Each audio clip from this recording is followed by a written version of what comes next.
How's it going, everyone? I'm Luke from A Taste of AZ.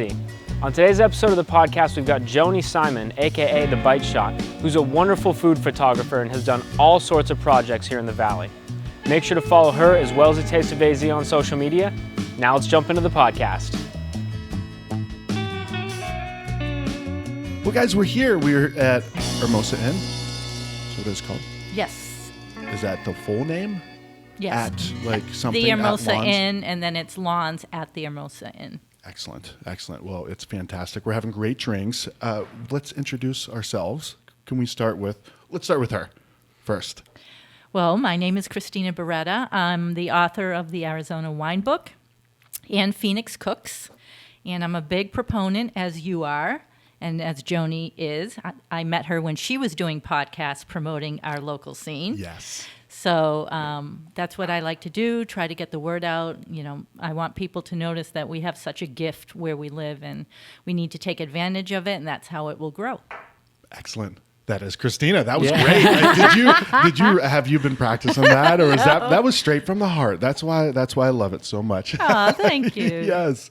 And this gentleman over here, he looks, dude, you got the watch and the shirt, like. You know, I had to get a little fancy when we're going somewhere fancy.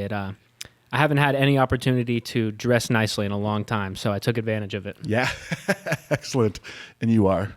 I am Luke Irvin, co-host of Taste of AZ podcast, co-publisher of A Taste of AZ magazine. Excellent. And co-author of the Arizona Beer Book. There we go. We keep adding to these wires are kind of like our business at this point, right? Yes, all They're reasons there. to continue to drink good drinks and eat good food. Exactly. And we have our guest. Oh, hello. Joni. Yes. At first, I was setting you up at first. I'm like, So okay, let's start with him. do like no. little softball ties. Yes. Yes, I'm Joanie Simon. I feel like I'm a lot of things, and I'm trying to think how to introduce myself here today. But I guess my current notable role is as a food photographer, a local food photographer here in Phoenix, and I've been in the Phoenix food scene. I was just thinking about it driving over here. I've known Christina probably going on about 10 years at this point. Wow. I think we met at Devoured back in the day. Yeah, I was trying to think where we one first of those met, places, but yeah, had a lot of different hats in this industry and in this town. But my current day to day is doing food photography and teaching food photography on my YouTube channel, The Bite Shot. And how many followers do you have on Instagram, Joanie Simon? That's a good question. I haven't looked in a while. There's a couple. Let's say over 100,000 because she's so engaging on it. And I think thank you. You know, anybody can watch it 5 minutes, 15 minutes, her hour YouTubes and learn something. Thank you. It's pretty cool because, so much of what I get to do today was really born out of going and running around local restaurants and doing photography for local restaurants and, showcasing. It all kind of started on Instagram, sharing this content, sharing about being so passionate like Christina about telling the stories of the people behind the restaurants and the food and what's notable and exciting because, the Phoenix food scene and the Arizona food scene, just demands so much more notoriety than I think it receives. And fortunately, I think over the last decade, we've really seen a shift in that. And there's a lot more attention being given on a national level. But, it was showing up with my camera and not knowing how to work a camera, but I figured it out. And now I'm like, okay, now I got to teach other people how to work their cameras so they can share about their food. Yeah. Well, that's a key. Like if you know how to do something is one thing, but if you can teach somebody how to do that thing, yeah, there's a saying about that. I don't know. There's somebody more eloquently can say that, right? Absolutely. No, for sure. I know that my skills as a photographer and teaching other people have exponentially grown just as a matter of people ask me questions and I go, I don't know the answer to that, but I'm going to go figure it out. And you do that for enough years over enough YouTube episodes and Instagram posts, and gosh darn, you've figured things out. So, yeah. Or you just said, "Gosh darn." I was just going to ask, are you from Arizona? I am a third generation Arizonan. My great grandmother was a homesteader to Arizona before it was a state. No way. So we've definitely got some roots in here. My mom grew up in Sedona. My dad grew up in Tucson, and Phoenix is home. I was technically born in Oregon because mom and dad were in college. Okay. But they came back home to Arizona, so it's definitely my heritage. Yeah. Mm-hmm. That is awesome. right? A rare bird. Yeah. Has the love for local food and beverage been something that's run throughout your family throughout all the years, or is it something you found at a certain point? Yeah, no, my grandmother is much to credit. I was actually just talking before we started this episode that my grandmother was actually married here at the Hermosa Inn back in 1997, married Bob. And it's so fun that certainly this property has a lot of positive memories in that regard. But when I was a little kid, she would take us out to, the fancy restaurants in Phoenix, which back in the day, the fancy restaurants in Phoenix were mostly the hotels, right? Like we'd go to the Hyatt, and the Hyatt Regency had, what was the one? The golden, the squash. Goose. There was the Squash Blossom, and then we didn't go to this one, but the Phoenician had Mary Elaine's, which is like OG, which, a lot of great local chefs kind of all came out of that Mary Elaine's history. We never went there. I was still a little too young for that, but definitely exposed me to a lot of cuisine and culinary, like as far as like what the Phoenix food scene had to offer. And I think that definitely, like, the bug bit me. And so as I continued to get older, and my husband and I moved to New York when we were first married, so really getting into the world of food and gastronomy and restaurants. And then when we returned to Phoenix, I'm like, okay, where's the good food? And that was about 2009 when we moved back to Phoenix from New York. And I'm like, okay, we can't do these chain restaurant things. What's the good local food? And the very first place we landed, which Christina will know this one, Petit Maison with James Porter. And that was definitely like, we were like, oh, there is good food in Phoenix. Okay. And then, then it's the inevitable rabbit hole of, you find all the great local spots. And it's funny because James Porter, when I moved, owned Topino. Oh, yeah. That was the first restaurant that I got to sit down with and learn about the local. And it was actually where I first met the Arizona winemakers I'm friends with today. Oh, gotcha. Because he did these locavore dinners. Oh, yeah. I think I was here 1 month. He was kind of into that. Shout out to James Porter for teaching both of us, right? I know, exactly. I was like, oh, this guy knows what he's doing. And and I feel like that's one of the beautiful things about this local dining scene too, is that just all the people who know the other people, and you meet one person and then suddenly you've, met the other, like Sam Pillsbury. I think about him, I met him through James Porter at a wine dinner, and, and then you meet Sam and then you just know everybody. So it's incredible how this scene, just everybody is so connected and great about collaborating. And I don't know if it's like that other places, but it's definitely something that I just so appreciate about the Phoenix food scene. Yeah. That's something we probably talk about on every single Really? podcast we've done thus far. Yeah, no matter who it is, what kind of thing they're producing, that's something that everyone talks about. And it's almost they say like that it's not everywhere. Exactly, and that's what makes Phoenix so special. Yeah.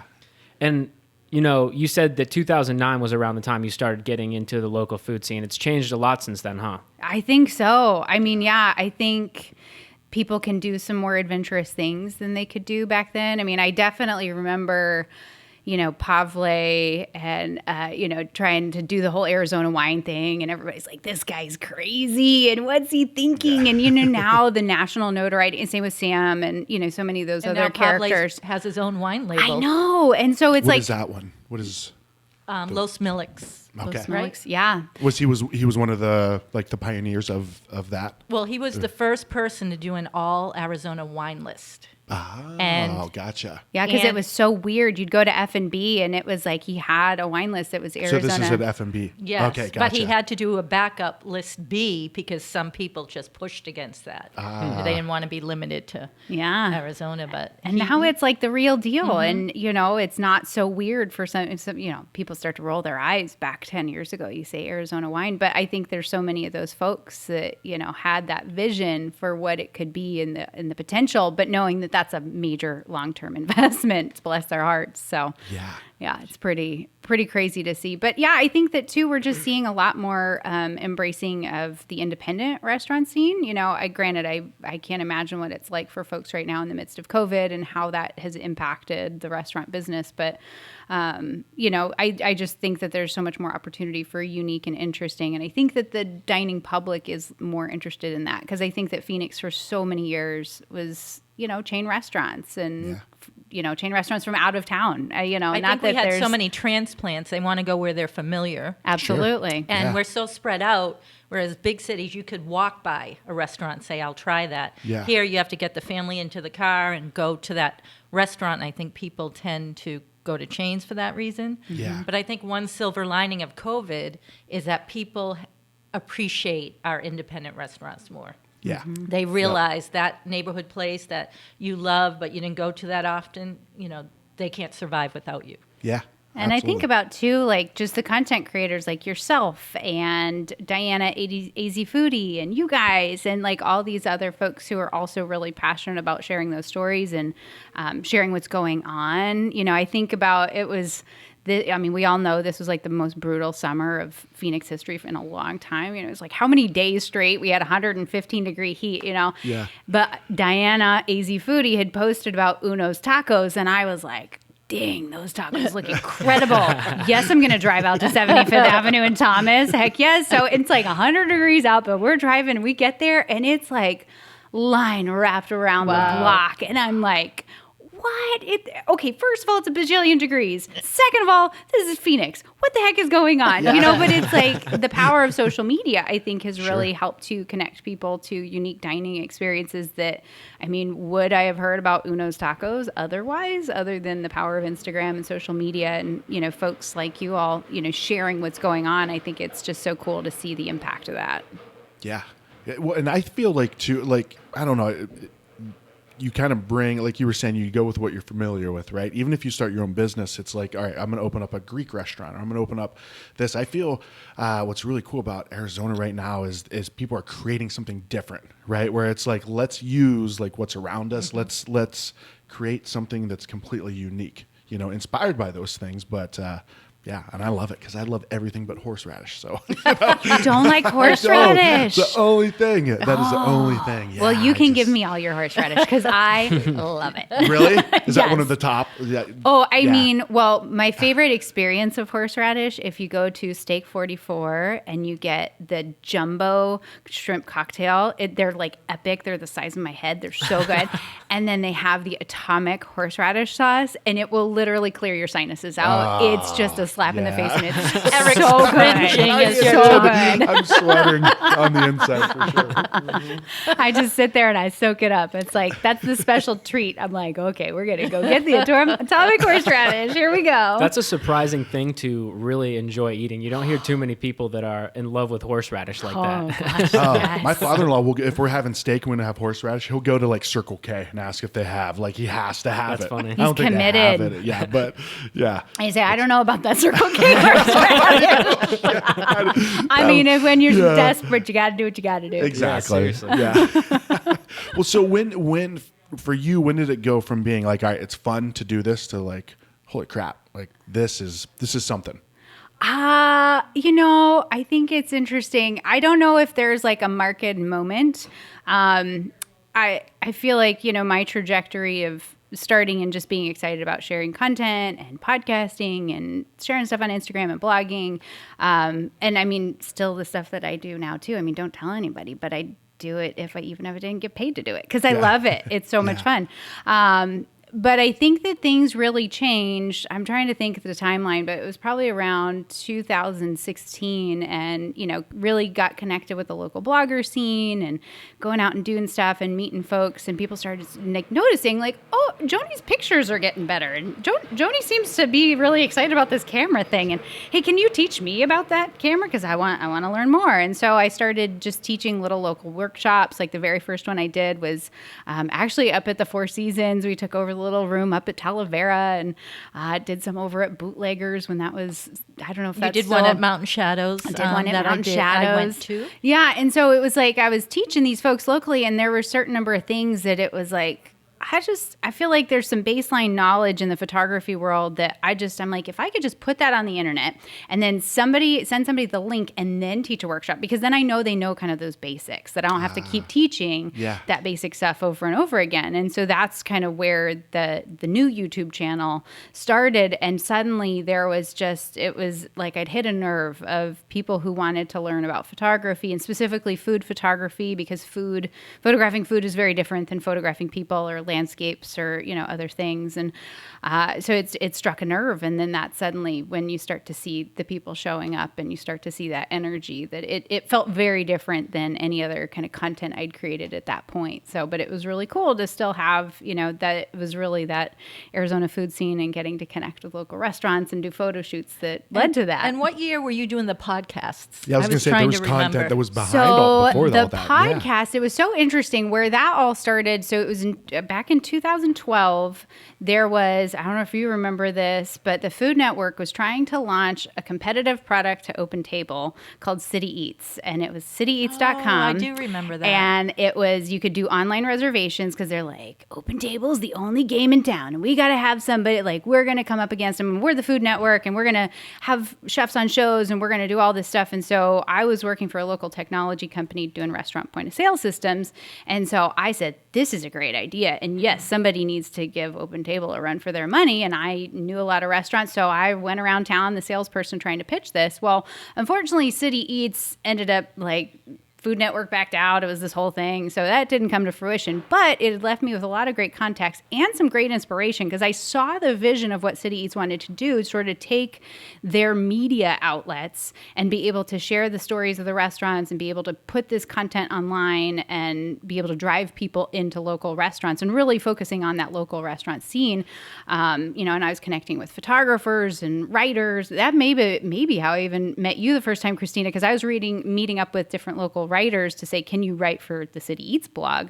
And so I was left with this idea and I'm like, well, if Food Network's not going to do it, I'll do it. So then that's where I'm like, I need to start creating my own content. And I forget exactly. I had met, Dave Pratt, if you're familiar with that personality. He's a radio DJ he's been in Phoenix for eons. Oh, yeah. KUPD. He has a podcast network, right? Yep. So when he very first started that podcast network, I was one of the very first shows because he had pitched through various connections, had pitched me to start a show. So that's where Restaurant Live Arizona started, was in his podcast suites, which were above Searsucker, which is no more, over there off of Camelback. And unfortunately, just the cost of continuing to do that, I didn't have the financial wherewithal to support that. But I was like, I can figure out how to podcast. I can get some microphones and a Zoom recorder. Let's do this. And this is when was this? 2012. So that must have been 2013 at that point. So that was way different than what. Now you just go to Amazon. Like, what do I need to record in the basement? Here you go. Here's a package. Oh, we had a mixer board. It was insane. This whole setup that I had. I remember my very first podcast with Joni and Sam, and we did it at Bootleggers. Oh, that's right. Oh my gosh, yes, totally. Right off the 51. Yeah. They make their own moonshine, right? Yep, they've got that. Oh, you know all about the moonshine. I do, yeah. I don't know what the streets are, but I know the moonshine, yeah. Totally. So podcasting in 2012. And my favorite part was, like, now in retrospect, people would tell me, podcasting's never going to be a thing. It's never going to go anywhere, and it was like, now here we are. I'm like, man, if I'd really doubled down on that podcast thing. But at the same time, I think everybody's got their journey, and I'm thankful that it led me, because I thought at a certain point, I feel like I can do video content, but it took learning that audio content to sort of lend toward, let's put some stuff on video. So I was doing a lot of cooking videos and things. So, I think like any creative journey, it was just born out of a lot of throwing spaghetti on the wall and seeing what sticks and experimenting. And then suddenly you find something and you're like, oh, this is what all this was meant to be. Well, I remember because Joni, like she said, she had great cooking segments, and you also appeared on how many Food Network shows? I know you were just the one. Just one. Just one. So she's been on Seems like Food many, Network. though. Nah, just one. They called me the day before they wanted me there. Wow, I didn't know that. Yeah, Talk it was about Guys short Grocery notice. Games, and it was, October 2016, 2017? I've lost track of the days at this point, but yeah, I had put in like casting information and figured I'd never hear anything, whatever, but yeah, they called, can you be on a plane tomorrow? Wow. I'm like, yeah, no problem. And We'll have our driver drop you off at the McDonald's. Did you get dropped off at the McDonald's too? Everybody gets. Nope. Just have you heard those stories? No. Like, remember, like our first 5 episodes, like 3 of the 5, it was like Nick LaRosa, Tamara Stanger, Adam Allison all told the same story of when they went to do Chopped. They got dropped off at this McDonald's in like this shady part of town, and then they had to walk around the corner, and there was this brick building, and there was a studio. Yeah. No way. Yeah, but like after the second one, I was like, really? And then the third one was like, all right, we have to address this. You were the third person. Corey Uphold was another one. Corey Uphold, yeah. No way. So you got the royal treatment, Well, Joni. Guys Grocery Games, I guess it's a different avenue. They do things a little different. Yeah, literally a different avenue. Crazy. Yeah. So I assume then Guy Fieri picked you up in an old Yeah. car and drove you in. Totally. That's exactly what happened. No, I don't even remember. No, I flew into San Francisco because they film it in Santa Rosa where he lives, because that was the whole thing. Like, he was like, I'm not doing another show unless you bring it to me. So it's actually, you fly into SFO and then drive an hour and a half to get to Santa Rosa. And then it's like this secret warehouse, but it's not an actual grocery store. They've built it, but it's pretty legit. So, but I was the first person off. I think this was a situation where I was the only home cook and everybody else was a professional chef. And then they all knew about it weeks ahead of time, and I was called last minute. I was I was brought in to be the first person voted off. What did you make? Mac and cheese. Nice. It was Southwest inspired mac and cheese. And I was voted out. This is all still a point of contention. And it's Tomatillo this is why I have a big picture of tomatillos actually in my book. Tomatillos were what got me voted off, because I made a pico de gallo with tomatillos and I did not cook the tomatillos, which I have been completely vindicated at this point, because I've talked to plenty of local chefs who are like, you don't have to cook tomatillos. But Artie they said Sequeira, that was a big no-no. They were like Correct. automatic disqualification. Yep, Artie Like, Sequeira, she was like, this just doesn't taste right. It should have been cooked. And I was like, wow. But now we communicate on Instagram, and we've made peace with one another. She's written an endorsement for my book. So I feel like it all comes back around full circle, right? Yeah, you walk out just beating your chest. Like, yeah, I got that. Totally. So yeah, it all comes down to those darn tomatillos. Yes. I think it sounds incredible, to be honest with you. Yeah, you'll have I made to a look for salsa that. with raw tomatillos one time, and it came out good. So I didn't know you're supposed to. I had no idea. But I've You never can cooked with roast them them. either. So, Like you can okay. roast them like you do your chilies, or roast your tomatoes, anything you roast in a salsa. But you can do them fresh too if it's a pico. I use them a lot in a soup that I make as well, and they change the whole thing. It's good That's stuff, too much man. work for me. I was all about cooking until I had kids, and then I was like, you know what? I'll grill. But I make. Well, he a mess says that, and- but then we went on a company camping trip, if you will, one time, and we get up there, and I'm like, "You want me to help you cook anything?" And he's like, "Nope, I got it." And I basically had like a full course meal every single time it came time to eat. So like pulled pork sandwiches, and he would warm them up in a little skillet and toast the buns and go all out. He brought 4 different types of freshly blended cheeses. That is Premium cheeses. Eric's like, okay, I'll own it. Yeah. That's true. He has That his is true. moments. Well, But that's then why you hear him talk about what he makes for his family, and like he told me one time that his daughters just love to eat fresh sliced cucumbers. Oh, And it's I'm your like, favorite thing. They devour them. Like 6 a week, probably. That's Yeah, between their 2 of 'em. sustenance. They show up to school and just have a bag of fresh sliced cucumbers. Exactly. The teachers are like, "Do we need to call home and make sure everything's okay?" Meanwhile, I'm in the pantry like pounding chips. Like, they're like, Dad, what are you doing? Shut up. Get out of here. Yeah. Where'd we get? We got off track on that. So, yes, I do like cooking at home. I just never cooked with tomatillos. So, I guess that was the We whole might point. have to do a tomatillo feature in the magazine. Yeah. I like that. Maybe Joni will give us her recipe for the mac and cheese. No problem. I got yes, you. the A little vindication sausage, mac a little and mac and cheese. cheese. Yeah, call it the peppers. vindication mac. Yes, Vindication mac. absolutely. Absolutely.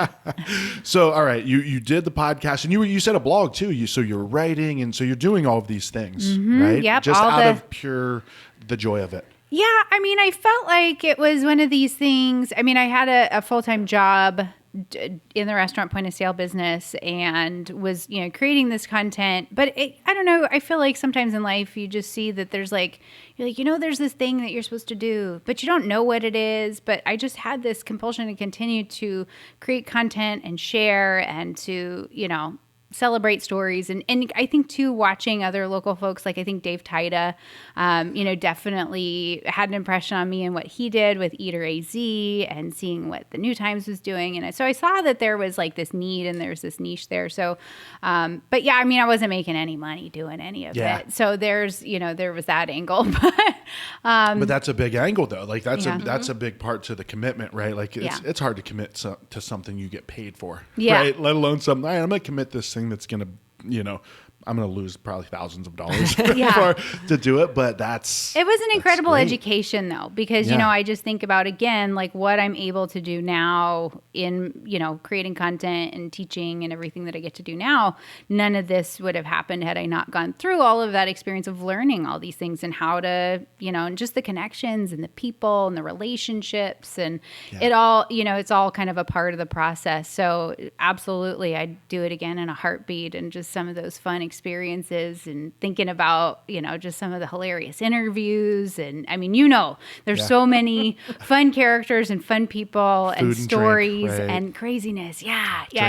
Is the big key. So I think that it was all definitely a part of my education, I think. So why I continued to do it, you could say I was a crazy person, but I think I just really genuinely enjoyed it, was a big part of the equation too. And I just really wanted to help other people discover this thing that I was so excited about too. Well, I'm glad she did. Absolutely. How many tutorials do you have up on YouTube? Oh, that's a great question. I haven't kept track. I did kind of fall off the publishing schedule this past year because there was a lot of things going on. Hello, it's 2020. But yeah, I was, writing a book and had a lot of different other projects going on, and so that sort of curtailed. A brand new studio you're building? Brand new studio with a copper hood and a copper sink, so that it's like my little homage to Arizona, nice. The copper state. So like a studio for your videos. Yeah, it's a studio kitchen. Come and hang out too. Come on over. Absolutely. It's a 1,600 square foot giant creative space for food, photography, that's fantastic. Creativity. I can't wait till you take us on a tour. I know. We're not quite done yet. It's getting close, but it's close enough that I am starting to film stuff in there. So that's I'm nice. excited to see it because of all the magic she did for the book, which was actually in her own home, where Phoenix she moved Cooks. Phoenix Cooks for the cookbook. Yeah. She moved furniture out, and I think you moved your husband and the kids out, and the husband and the dog all got kicked out. The turkeys didn't get kicked out though, and that really freaked everybody out. We've got turkeys at our house. Turkeys. Yeah. I think we were doing a shoot and it was very quiet, and all of a sudden there was like a little gobble, and I was like, Naomi, who is the art director for the cookbook, I said, and she's from Canada, so she already thinks like all of us are a little nuts. and we're doing this in my house, and it's, the craziness that is the Phoenix and, Arizona food scene. So I said, Naomi, just look at outside that curtain, and there was the turkey out there. She's like, what the heck is that? I was like, I think she would left going back to Canada going, I don't know about these Arizona people. There's something else. Turkeys have one of those faces where if you weren't expecting a turkey face and you pull a blind aside and the turkey's looking you right in the eyes from a foot away. Pretty much right up by the right wall. there. Figure out what it is. Right there. Probably. Yeah. Right there. No, but that was the most fun. Like, people ask me, what was one of the most fun photo shoots you've ever done? And I'm like, hands down, no questions asked, it was Phoenix Cooks. I mean, it was chaos. It was insanity, but it was 7 days of just and people back to we back. love and All in your creativity all at my house. That was all at your house, because I remember watching like the pictures and seeing people like, I didn't realize that was at your house. Because what had happened was, Christina had recommended me for the cookbook to do the photography. And so I connected with the publisher, and, we were kind of figuring all the logistics out. And I just kind of knew like, oh, this would be just so nice if I could do it at the house, just because then I'll have the control over having all of my gear, and I'll have all of the props, and that if we forget anything, and then we can start whenever we want, we can end whenever I just knew there'd be a lot of flexibility. You but got it's it all also figured out with that. Right. But then I'm like, but we're at my home. So like, are you guys okay with that? Like, I can go rent a studio and we can do all that stuff, but just knowing like we may run into some limitations. Cause also too, I mean, I knew this shoot, like the chefs, how many did we have in a day, Christina? I think 9. Yeah, it was like 9 Oh, chefs wow. in a day, and it was this round robin. Like that, one would come in, start cooking, get everything ready. We'd start prepping the photo space because then we had like the understanding of like So what they was all the dish. I mean, it was really great organization, and this is the publisher. So they had a spreadsheet which was sent to the chefs, and they signed up for a slot. Yeah. So as Joni was saying, so when one chef was coming in, she was finishing up the photo, the portrait of the chef previous. But of course, Oh yeah, some they all things know took each longer, other. which actually was one of my favorite parts, is seeing chefs, who hadn't seen each other for a long time, or, when Alex Strada was in, everybody was, who overlapped with Alex Strada was so excited to see him. It was crazy. That kind of joy and energy, and, I think both of us have made us say, wow, we just have something special here. It's true. Because, and I told the publisher, I was like, we can do this not at my house, but I just feel like we can really make some magic. And I'm now in retrospect, the number of times we're like, oh, but I just need some of this, or I just need some of that, and you wouldn't have had that at a studio. So it Can was I use your backyard to turn on the deep fryer? totally. And the number of like things that were left at the house afterward. I need a turkey. I need it. Like, where is a turkey?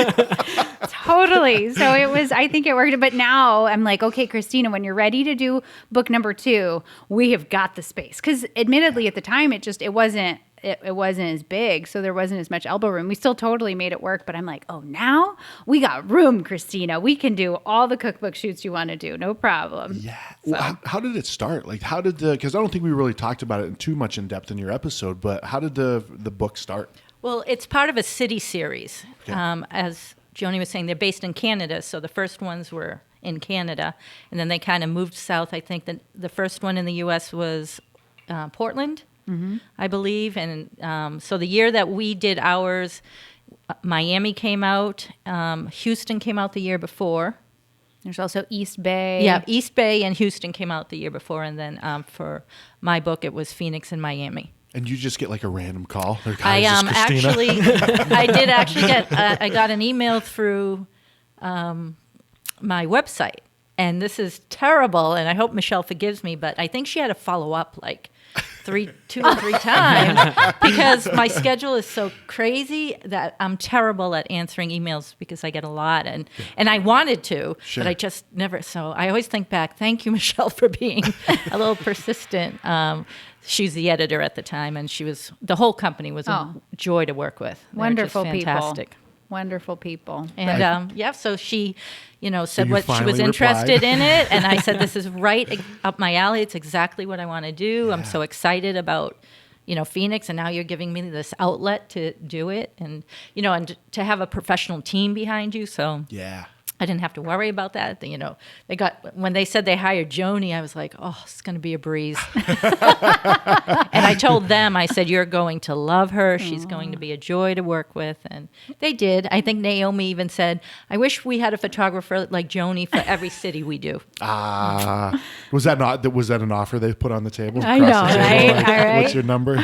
I mean, it was special too. Cause I feel like the connection that both you and I have with the people, like, I mean, it was literally, I felt like a homecoming, cause it's just like, I know all, there was a handful of folks who I'd never met before. But otherwise it was just, hugs. I think there was one chef who said he'd been to your house before. Or Beckett had been to my house before we'd done some other stuff. And so, it was neat. But what was funny is we'd bought that house where we live now, maybe a year and a half before we did that shoot, and it had no landscaping and it looked like just scorched earth and sad. And so I was like, okay, if we're going to do this, like we got to landscape this house. So we landscaped that house in like a matter of 4 I weeks. didn't know that. And there was no driveway until the day before the photo shoot. Wow. Like Ryan's like pushing the broom. His dad's out there. They hired a bunch of guys like literally like pushing in the driveway and the dirt and gravel so that it looked presentable. I never knew that. Let's That's file like a that home under improvement Phoenix show. Cooks Trivia. Yeah, there we go. Well, and it was like Yeah. we were supposed to be done, of course. Anytime you do any home improvement, anything, it's never going to go according to schedule. And we were going to be done like 2 weeks before the photo shoot. We're going to have no stress. No. Of course not. Like there was delay after delay. There'd been rain. There'd been all these things. And so it was literally like hours before we put the finishing touches on it. I'm like, oh my God. And then you got to do a whole photo shoot after that, Yeah. which isn't like low stress. You No. got people coming in and coming out.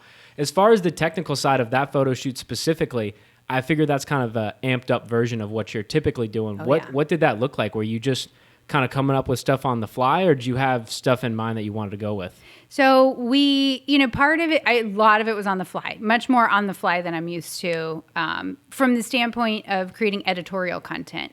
Because it's one thing to go into a restaurant and to capture a dish on a table in the atmosphere of the restaurant. But in this situation, we're staging things, you've got a background and you've got props and there's the creative director, the art director who's got a vision for like what's the aesthetic of the book. And she did a great job producing all the mood boards, and we had a lot of inspiration photos. But at the end of the day, you don't really know what's showing up food-wise until it shows up. Mm-hmm. Like we were working with Christina and like my assistant. We were all kind of like doing a lot of research as much as we could ahead of time to kind of game plan these things. But I'm trying to remember.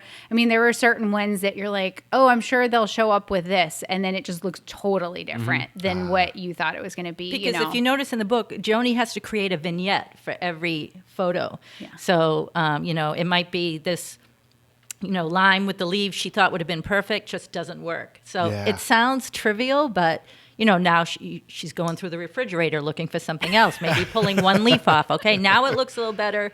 Or putting, she would choose a plate and then decide it didn't work with that. So that kind of on the fly. I don't know how she did it. There was the one that I feel like was the most stressful, which ended up being one of my favorite shots in the book, but it's the Roca Acor steak, because we only had one steak. Generally in the food world, you like to have at least several, just because if it doesn't go well the first time, then you've got sort of a second one ready to go.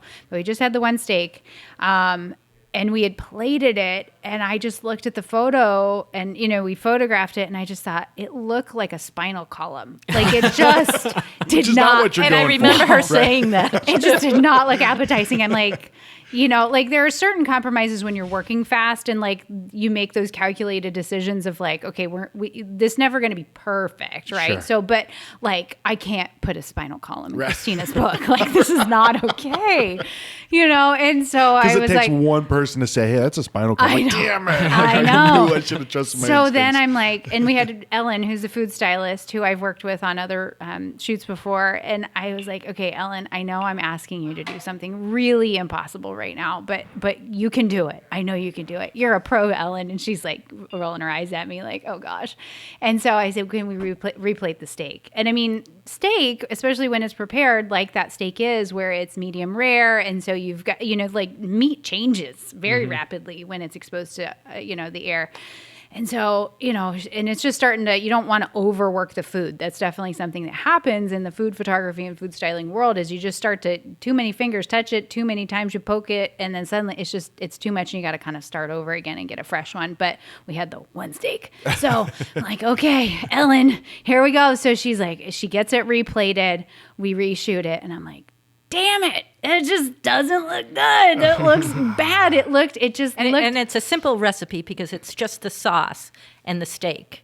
So there's not a lot to hide it. There's no garnish. I mean, maybe we had some sesame seeds and chilies, I think, like sliced chilies. Yeah. But it's not hiding under any parsley. Like, just throw a little extra scallions on that. It'll be good. And you have to remember some photo shoots, they're not working with fresh food. There's all sorts of photography tips, like using glycerin to make something shiny. Oh, sure. But for our shoot, everything was fresh and edible. So there weren't any tricks. So I think that makes it, it takes even more skill to do something like that. Not a stage. So then I'm like, okay, Ellen, let's do the third time. And she's like, I'm going to kill you. I know. But that was we termed it the triple transfer steak. And so that steak, but we finally got it. And it came out great. And I like that because it fits the Japanese aesthetic of the restaurant. It's kind of a simple shot, but beautiful, and does not look like a spinal column. No. Yeah. So if you see the Roca Acor steak in Phoenix Cooks, you can just admire how much effort. All right. I'm going to look for the spinal column. Into it, making sure it didn't look like a biology project.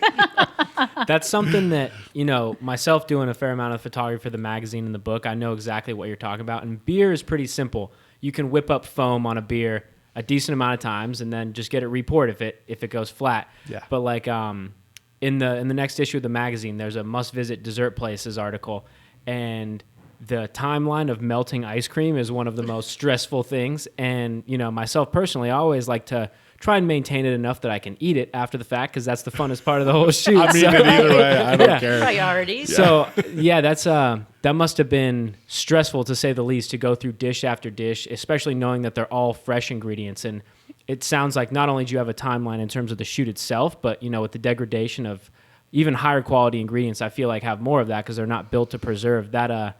When I was looking at the behind the scenes post that you were posting, Christina, on Instagram and whatnot, I was like, oh man, that seems like an awesome photo shoot, but I don't know if I would want to be the person doing that photo shoot, because that seems pretty crazy. It'd be fun to be there, right? I Yeah, definitely walked away from that shoot feeling like a much stronger photographer, because it really forced me to think on my feet in a way that, I'd never had to before. And because there was a lot of, like the night before we'd start shooting the next day, I was just going through, pulling ideas, like knowing, okay, tomorrow we're shooting hush puppies. I don't know exactly what these hush puppies are going to look like. I don't know exactly, but here's like 10 different ideas. And so I had like different photos that I would go, okay, I want to approach these this way. But it's like, it was definitely intense. Well, and it's one thing to be able to kind of visualize what you want the photo to look like, but the amount of technical skill that's required to put that into an actual photo varies for every shoot. And when you look through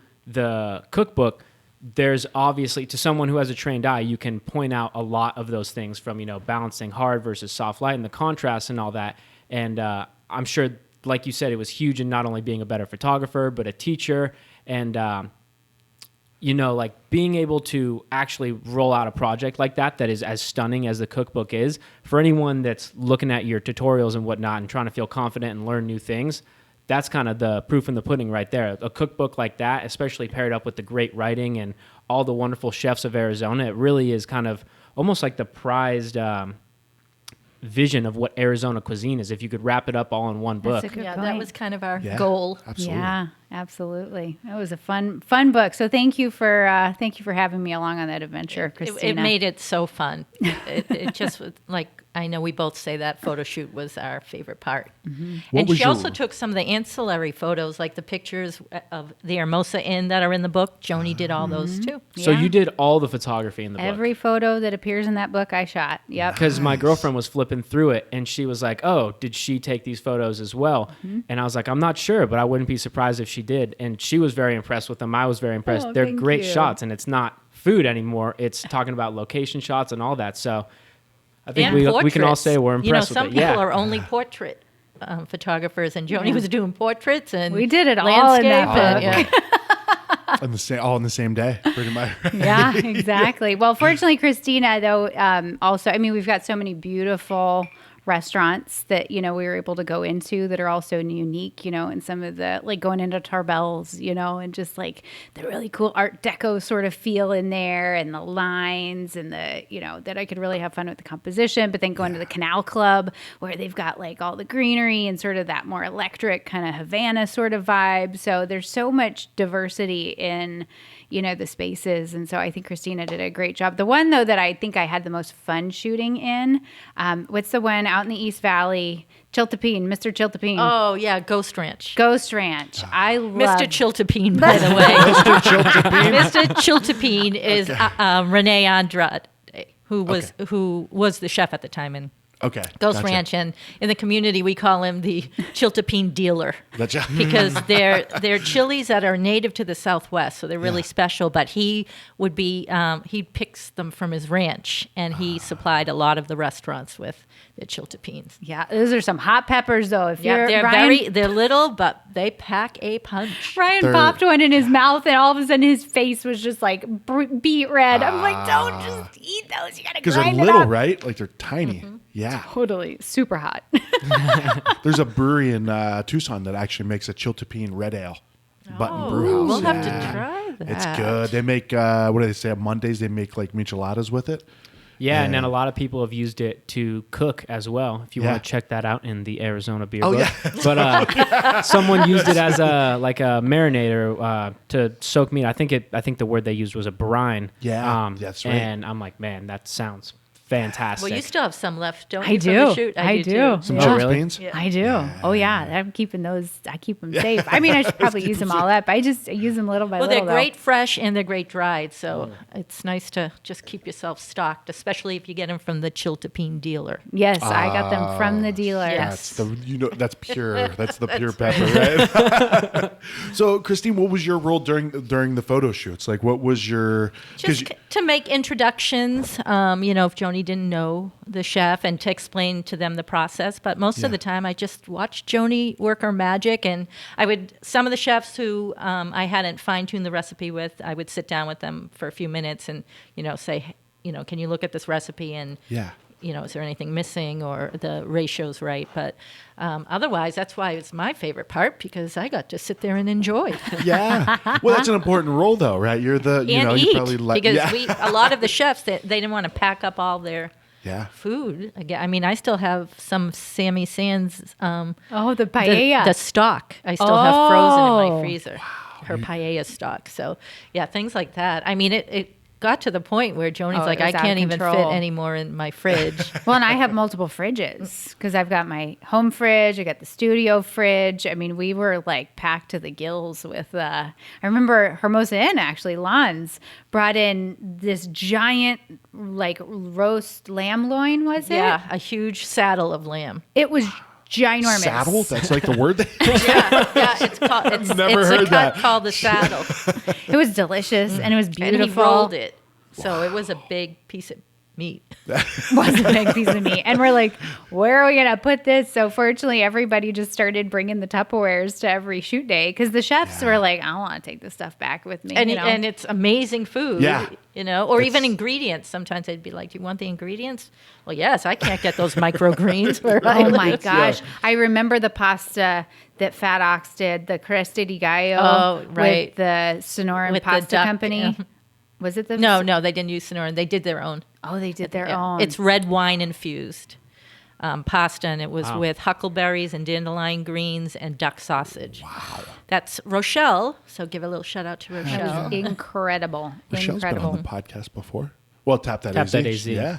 For the carrot sour. at Yes. Hilton. Oh, I love that Yeah. carrot sour. That was really good. Yes. So, how much of the food did you end up actually eating from that shoot? Because that's something that I find myself doing is, occasionally I'll get, a few things and eat them and it's fine. But more often than not, I find myself eating way too much food left over from a shoot. And so was it that kind of thing where you just had like a unbelievable amount of food kind of sitting out? I ready to didn't be- eat all my food. Did you, Joni? No, no. I mean, I was definitely pawning it off on folks. Like, I remember a couple of the days that we'd go over to my in-laws afterward and I said, okay, we're having a smorgasbord because it's like a bunch of random, like super random stuff. Yeah. But it was great. I'll tell you, I found out that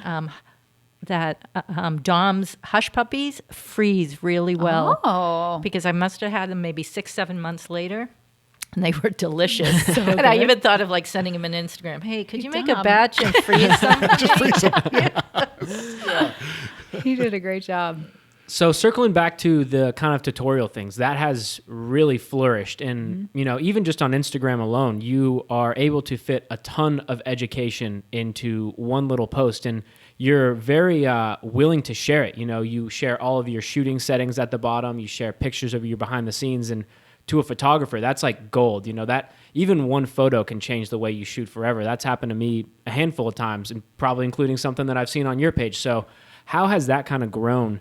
And what new things have you learned along the way about teaching that have kind of changed the way you go with it? Yeah, I mean, I think from day one, because again, it kind of started out of teaching local food bloggers. And I don't know, before I was in the world of restaurant technology and the hospitality industry, I spent about a decade in higher education and student leadership development. So working on college campuses and working with student leaders and doing a lot of teaching. And so I feel like that teaching background has always kind of been there. And so when the local bloggers, Taryn Jeffries was one who was organizing a lot of events, and he said, can you just come and teach people how to do photography? And it just sort of like made sense.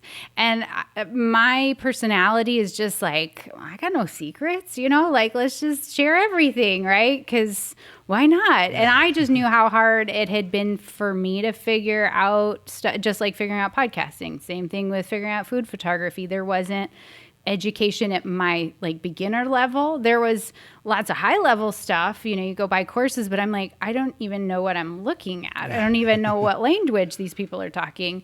And so knowing that how that had been difficult for me. And so I'm like happy to share. And, I almost find it hilarious because people, I think one of the things that people enjoy about the content that I create is, you get these great final photos, but like the reality of the behind the scenes is a hot mess most of the time. And it's like a disaster and there's crap everywhere. And so I've just kind of leaned into that. But yeah, it's pretty cool to be able to, share this. I think too, just food content and food photography as like a genre has just really expanded. And there's just so much more, especially too in light of COVID. I saw so many photographers who are photographers in other disciplines like landscape or, they were doing travel photography. Well, they're not doing that. They're stuck at home. And what are you going to photograph when you're at home and you're tired of photographing your family?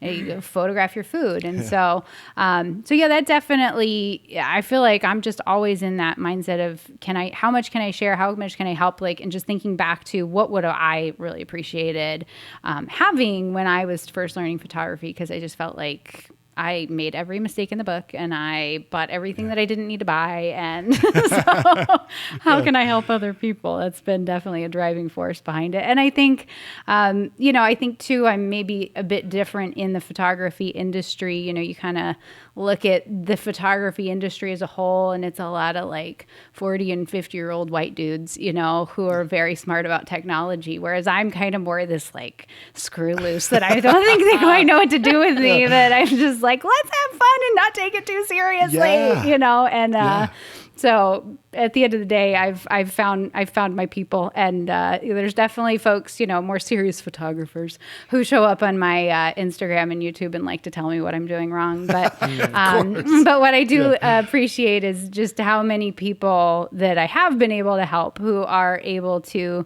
whether they're building their own business or, so many people like in the pandemic who, local restaurants who can't afford to, hire photographers right now. So they're having to figure it out themselves, but they still need to create this content. They still need it. So being able to empower people and get them excited, because so, I just love photography. It's so much fun, right? Yeah, absolutely. Well, and it's got to be a wonderful feeling with, all the people that are, I assume almost constantly telling you, this changed the way I'm doing business or that. And you post the stories of people saying it all the time. And it's not only just the nice words, but creating something that is a really good quality product. And, like I said, even just with the Instagram post, but all the way up to your programs that you have and whatnot, the amount of people that you see posting about it is pretty phenomenal. That's got to feel pretty good too. Yeah. And just like there was a guy recently, sometimes people just send me these messages and I'm like, oh my gosh, like I just thought I was an idiot who showed up on YouTube and started talking about food photography. And this guy's like, you don't understand. Like I didn't know what I wanted to do with my life. And then I found food photography and now I've started my own business. And now me and my wife are buying our first home together and we're having our first baby. And I just want to say thank you. And I'm like, oh.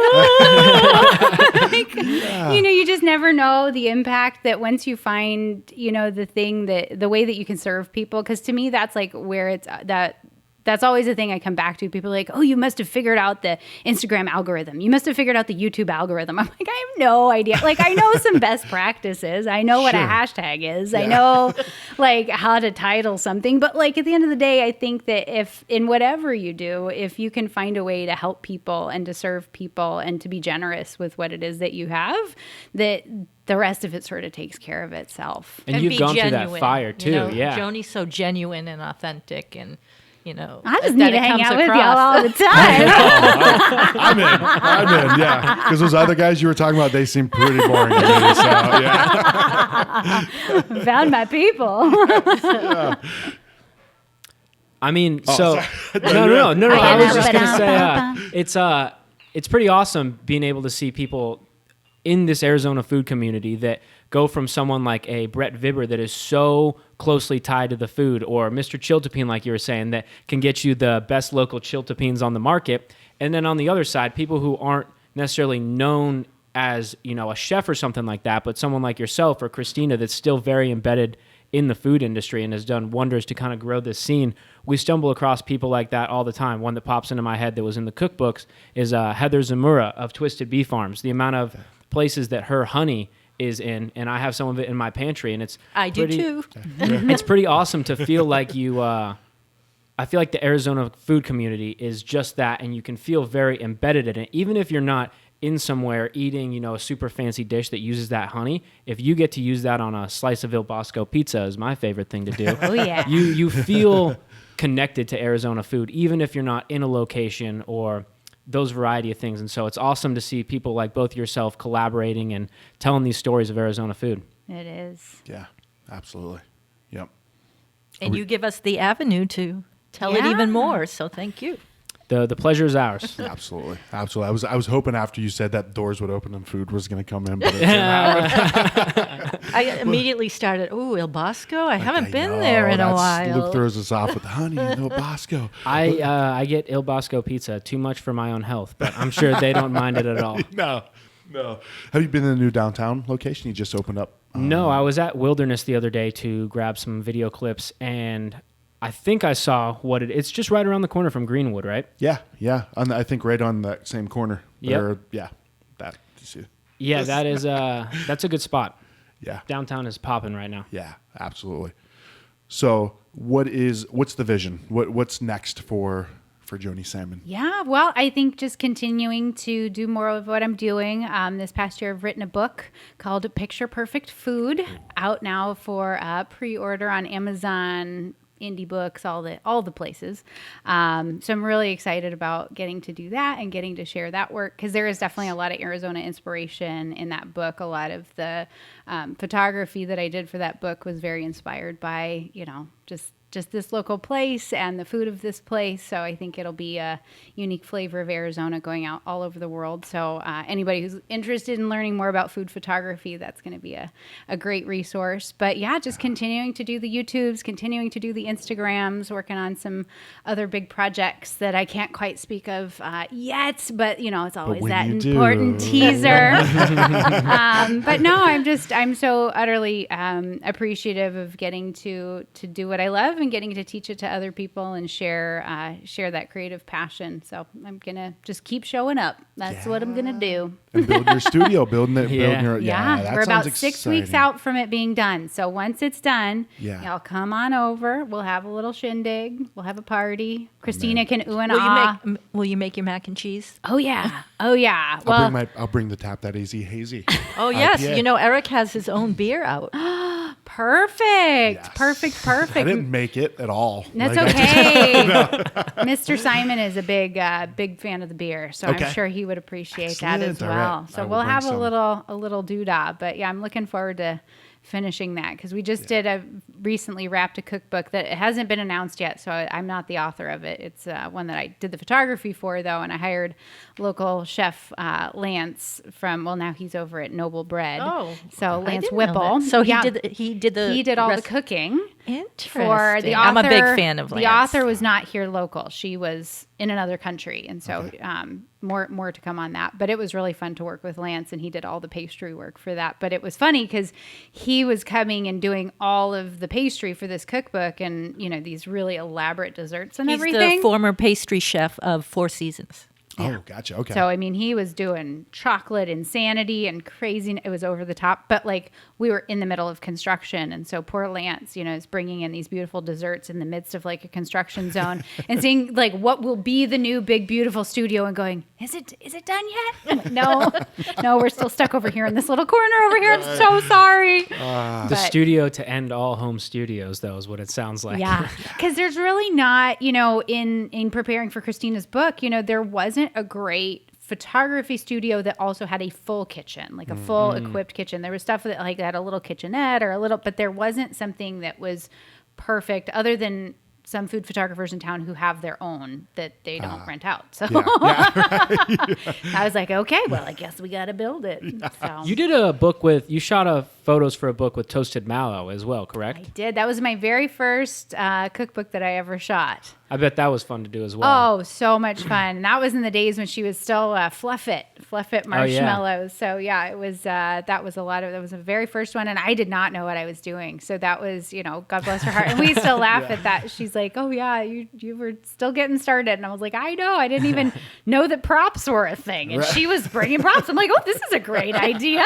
They kill it over there with the creative looking drinks and whatnot. That is a very photogenic thing to shoot for sure. Absolutely. So it was really fun to shoot that. So that sort of started what's turned into a whole hot mess of books and more. So yeah, absolutely. We'll keep it coming. Keep it coming. It's You fantastic. Yes, and you bring great energy to we're connecting with so many other people in Arizona food and beverage that the energy is just Very positive. exactly. Yeah. It's something that it's addictive in that way where you just want to keep being a part of it, keep talking to more people, digging deeper because we've been doing this for a while now, from the beer book to now the podcast and the magazine and everything that we've done. Tap That AZ as well, of course.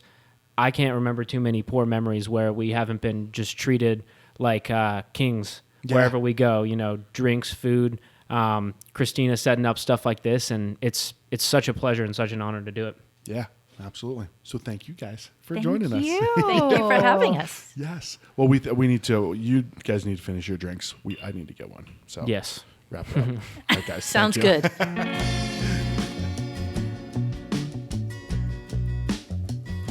Well, everyone, there you have it. Joanie Simon, a.k.a. The Bite Shot.